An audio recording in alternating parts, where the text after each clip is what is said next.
7, 6, 5, 4, 3, 2, 1. You'll never have the sacred stone. Oh, this you crazy mother. So, welcome to another one of these things. So, what's been happening today? Well, Trump has suggested that Hillary might have been on drugs during the debate. This from a bloke who was sniffing like a coke addict in an unstaffed pharmacy. He suggested that they do a drugs test before the next debate. Donald, you know that a drugs test isn't you just testing drugs. My cocaine, excellent, it's the best. Hillary's cocaine, it's a disaster.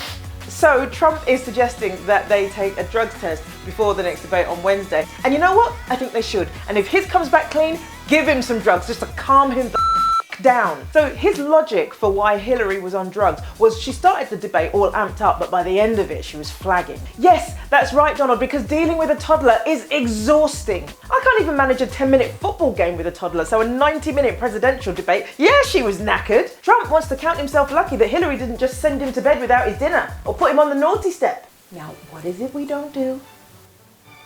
Grab women's pussies, because we are not a grabby family. And so we make this right by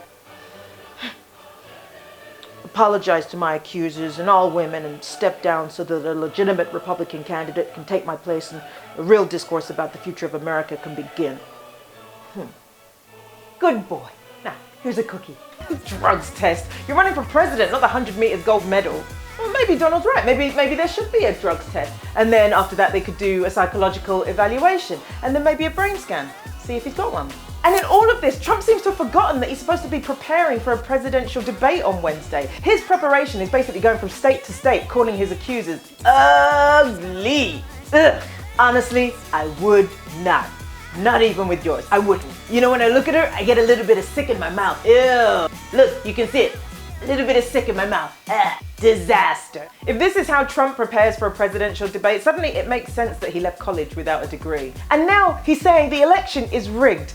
My God, you know what? I actually hope he does win so that we can throw this back in his face. Donald, it looks like you won. We're really sorry. We're trying to figure out what happened. We'll get to the bottom of this clearly disgusting manipulation of the numbers. This is like Andy Murray losing a tennis match and claiming that the balls had it in for him. Yeah, well, a lot of the balls are in cahoots with the media. The balls are basically biased towards my opponent. They're not even balls, really. They're yellow anti-Scottish sports balls. That's it. What more can I do? There's going to be a roundup of the week tomorrow, and then I'll be back again on Monday. Thank you so much for everyone that's been watching these, for sharing them. Keep sharing them online. It makes a massive, massive difference. So thank you. And yeah, I'll see you again on Monday. I'm out.